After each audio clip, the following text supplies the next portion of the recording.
السلام علیکم ورحمۃ اللہ وبرکاتہ۔ آج کا عنوان ہے ھذا من فضل ابلیس۔ یہ اس زمانے کا واقعہ ہے جب انگلینڈ والے ہندوستان پر حکومت کرتے تھے اور سامان بے حد سستا ملتا تھا، اور حکومت کی نوکری کرنے والے اگر صحیح طریقے سے اپنی نوکری کرتے تھے تو ہر سال اس کی تنخواہ میں 2 روپیہ کا اضافہ ہوتا تھا، اور یہ تنخواہ بڑھتے بڑھتے 60 روپیہ ہو جاتی تھی۔ یہ سب سے زیادہ تنخواہ کہلاتی تھی۔ تو اسی زمانے میں ایک آدمی 7 روپیہ کی تنخواہ میں نوکری کرتا تھا۔ اتفاق سے اس پر ایک شیطان عاشق ہو گیا اور اس کا بہت قریبی دوست بن گیا۔ ایک دن شیطان نے اس سے کہا کہ تو اپنی نوکری چھوڑ دے، 7 روپیہ کی تنخواہ میں ترقی نہیں کر سکتا، میں تجھے روپیہ کمانے کا طریقہ بتا دوں گا۔ پہلے تو اس نوکری کرنے والے کو یقین نہیں آیا کہ یہ 7 روپیہ والی میری نوکری بھی جائے گی اور تو مجھے پھنسا دے گا تو میرا کیا بنے گا۔ اس پر شیطان نے اس کو یقین دلایا اور کہا کہ میں بالکل سچ کہہ رہا ہوں، میں تجھے پھنساؤں گا نہیں بلکہ کروڑ پتی اور مالدار بنا دوں گا۔ اب کروڑ پتی بننے کا نام سن کر اس کے منہ میں پانی آ گیا اور اپنے دوست کے کہنے پر نوکری چھوڑ دی۔ پھر شیطان نے اسے کالے بازار کا راستہ بتایا۔ جب کچھ رقم جمع ہو گئی تو سود اور شراب کا کاروبار شروع کرا دیا، اور جب ان دونوں کاروبار سے کچھ اور رقم جمع کی تو 2-3 سنیما ہال کھلوا دیا۔ اب اس کو شیطان نے ایک اور مشورہ دیا کہ ایک بڑی بلڈنگ بنوا لے رہنے کے لیے۔ چنانچہ اس نے اپنے رہنے کے لیے ایک بلڈنگ بنوانا شروع کر دیا، اور جب بلڈنگ بن کر تیار ہو گئی پھر اس کے بعد اپنے چاہنے والوں کی بہت بڑے پیمانے پر دعوت کی، کیونکہ اس کے مالدار ہونے کے بعد سینکڑوں دوست بھی بن گئے تھے۔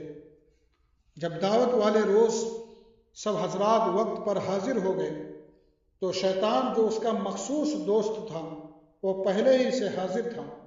جب لوگ کھانے سے فارغ ہو گئے تو شیطان نے سب کو روک لیا اور کہنے لگا، میری تھوڑی سی بات آپ لوگ سنتے جائیں۔ تو سب لوگ رک گئے۔ اب شیطان نے اپنا بیان شروع کیا اور کہنے لگا، یہ انسان جس کی دعوت میں آپ لوگ آئے ہوئے ہیں، اس سے پوچھو، یہ صرف 7 روپیہ کی نوکری کرتا تھا۔ اتفاق سے اس سے میرا تعلق ہو گیا، میں نے اس کی نوکری چھڑوا دی اور اس کو کالے بازار کا دھندا بتایا، سود اور شراب کا ٹھیکہ دلایا، پھر 2-3 سنیما گھر کا مالک بنایا۔ اس سے یہ انسان کروڑ پتی بن گیا، اور اتنی بڑی بلڈنگ اس نے اسی حرام کی کمائی سے بنوائی ہے، اور اب اس بلڈنگ کے اوپر اس بے ایمان نے کیا لکھوایا ہے آپ لوگ ذرا پڑھ لیجئے۔ لوگوں نے جب اس بلڈنگ پر نظر ڈالی تو اس پر لکھا تھا، ھذا من فضل ربی، یہ میرے رب کا فضل ہے۔ اب اس کی یہ بے ایمانی نہیں تو اور کیا ہے؟ اس کو اس بلڈنگ پر میرا نام لکھوانا چاہیے تھا، یعنی ھذا من فضل ابلیس، یہ ابلیس کا فضل ہے، کیونکہ اس کی ساری کمائی حرام کی ہے اور اس کو میری مدد سے ملی ہے، تو اس نے میرا نام نکال کر اللہ کا نام کیوں لکھوایا ہے؟ اس سے آپ لوگ اندازہ لگائیے کہ یہ کتنا بڑا بے ایمان ہے۔ فائدہ: آج کل یہ مقولہ مشہور ہے کہ روپیہ پیسہ ہونا چاہیے پھر چاہے جیسا ہو۔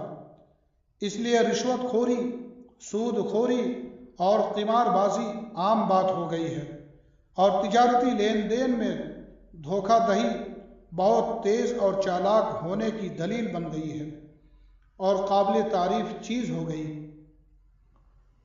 اور ایسے لوگوں سے اگر آپ پوچھیں کہ بھائی صاحب کیسی گزر رہی ہے تو جواب دیں گے، خدا کا شکر ہے بہت اچھی طرح زندگی گزر رہی ہے، کاروبار بہت اچھا چل رہا ہے اور بہت برکت ہو رہی ہے۔ ہائے افسوس، قطعاً اس کی فکر نہیں اگر چند روزہ زندگی حرام مال کے ذریعہ گزر بھی گئی تو کیا ہوتا ہے؟ کہیں اس کی وجہ سے مدتوں نار جہنم میں نہ جلنا پڑے اور یہ حرام مال ازدہے کی شکل میں مسلط ہو جائے۔ در حقیقت یہ سب شیطانی وسوسہ ہے کہ خوب مال ہونا چاہیے تاکہ عیش و آرام کے ساتھ زندگی گزر جائے۔